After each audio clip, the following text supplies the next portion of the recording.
डर एक ऐसी भावना है जिसे हर इंसान ने कभी न कभी महसूस किया है। अंधेरे कमरे में अचानक आवाज आना, सड़क पर तेज रफ्तार से आती गाड़ी या किसी बुरी खबर की आशंका, इन सब में एक चीज समान होती है, डर। ये डर हमें कमजोर नहीं बनाता, बल्कि हमें जिंदा रखने की कोशिश करता है। डर हमारे दिमाग का अलार्म सिस्टम है, जो खतरे की पहचान करते ही सक्रिय हो जाता है। अक्सर हमें सिखाया जाता है कि डरना कमजोरी है, लेकिन सच्चाई ये है कि अगर डर न होता तो इंसान आज इस धरती पर जिंदा ही नहीं होता।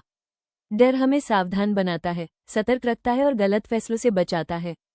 डर हमारे अस्तित्व की ढाल है। जैसे ही खतरा महसूस होता है, दिमाग का एक छोटा सा हिस्सा तुरंत सक्रिय हो जाता है। ये हिस्सा तर्क नहीं करता, सवाल नहीं पूछता, बस फैसला लेता है। खतरा है, और उसी पल शरीर को आदेश देता है कि तुरंत प्रतिक्रिया दो। डर के समय हमारा दिमाग 3 में से एक रास्ता चुनता है, फाइट, लड़ना, फ्लाइट, भागना, फ्रीज, जम जाना। ये चुनाव हम सोच समझकर नहीं करते, बल्कि हमारा दिमाग खुद करता है। फाइट प्रतिक्रिया तब होती है जब दिमाग को लगता है कि मुकाबला किया जा सकता है। शरीर में एड्रेनालिन बढ़ता है, मांसपेशियां सख्त हो जाती हैं और ताकत अचानक बढ़ जाती है। इसी वजह से खतरे में फंसा इंसान असामान्य ताकत दिखा देता है। लड़ने की प्रतिक्रिया हमें बचा सकती है, लेकिन इसके बाद शरीर थक जाता है। तेज दिल की धड़कन, पसीना, कांपते हाथ, ये सब इसके संकेत हैं। कई बार फाइट प्रतिक्रिया गुस्से और हिंसा में बदल जाती है। फ्लाइट प्रतिक्रिया तब होती है जब दिमाग समझता है कि लड़ना सुरक्षित नहीं है। इसमें शरीर पूरी ताकत भागने में लगा देता है। दिल तेज धड़कता है, सांसें तेज होती हैं और ध्यान सिर्फ एक चीज पर होता है, बचना। जो लोग बार बार डर से भागते हैं, उनके दिमाग में डर की यादें गहराई से बैठ जाती हैं। कभी कभी यही आदत आगे चलकर चिंता और घबराहट का कारण बनती है। फ्रीज सबसे गलत समझी जाने वाली प्रतिक्रिया है। इसमें इंसान न लड़ पाता है, न भाग पाता है। शरीर सुन्न हो जाता है, आवाज नहीं निकलती, दिमाग खाली सा लगने लगता है। फ्रीज प्रतिक्रिया तब आती है जब दिमाग खतरे को बहुत बड़ा मानता है।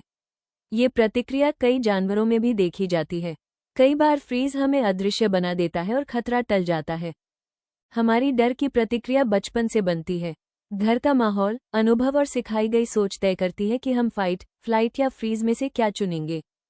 समाज कुछ प्रतिक्रियाओं को बहादुरी और कुछ को कमजोरी कहता है, लेकिन विज्ञान के अनुसार तीनों प्रतिक्रियाएं जरूरी हैं। डर का कोई एक सही तरीका नहीं होता। लगातार डर में जीना दिमाग को थका देता है। अगर फाइट, फ्लाइट या फ्रीज हमेशा सक्रिय रहे, तो चिंता, तनाव और डर की बीमारी जन्म ले सकती है। जब हम अपने डर को समझने लगते हैं, तो उसकी ताकत कम हो जाती है। डर को दबाना नहीं, पहचानना जरूरी है। समझ ही डर पर पहला नियंत्रण है। डर आपको कमजोर नहीं बनाता, वो आपको जिंदा रखने आया है। फाइट, फ्लाइट और फ्रीज तीनों ही जीवन की रक्षा के हथियार हैं। डर को समझिए, उससे लड़िए नहीं। डर, जिसे हम अक्सर कमजोरी समझ लेते हैं, वही डर असल में हमारी सबसे पुरानी ताकत है। जब खतरा सामने आता है, तो हमारा दिमाग सोचता नहीं, वो सिर्फ हमें जिंदा रखने की कोशिश करता है। कभी वो हमें लड़ने के लिए खड़ा कर देता है, फाइट कभी सही समय पर पीछे हटने को कहता है, फ्लाइट और कभी हमें बिल्कुल शांत कर देता है, फ्रीज। ये तीनों प्रतिक्रियाएं गलत नहीं हैं। ये हमारे शरीर की भाषा है, जो हमें बताती है कि हम अब भी खुद को बचाना जानते हैं। याद रखिए, डर को खत्म करना जरूरी नहीं, डर को समझना जरूरी है। क्योंकि जिस दिन आप अपने डर को समझ गए, उस दिन डर आप पर हावी नहीं रहेगा। अगर यह वीडियो आपको खुद को समझने में मदद कर पाया हो, तो इसे लाइक कीजिए, शेयर कीजिए उन लोगों के साथ जो डर से जूझ रहे हैं।